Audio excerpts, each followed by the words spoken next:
Hey guys, and welcome to this video.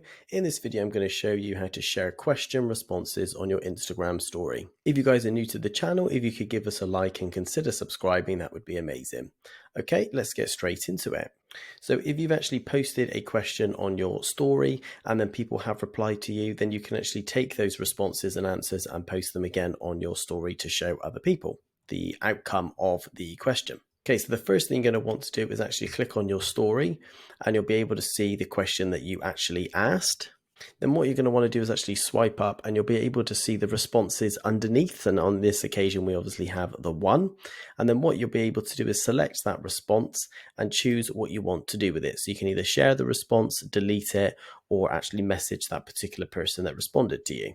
Okay, so obviously on this occasion, we're going to select share.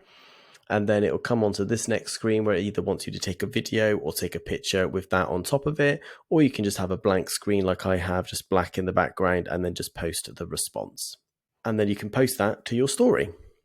Okay, so that's pretty much it. That is how to share question responses on your Instagram story. I really hope you found this video useful. If you could give us a like and subscribe, we would really appreciate it. And I'll catch you guys in the next one.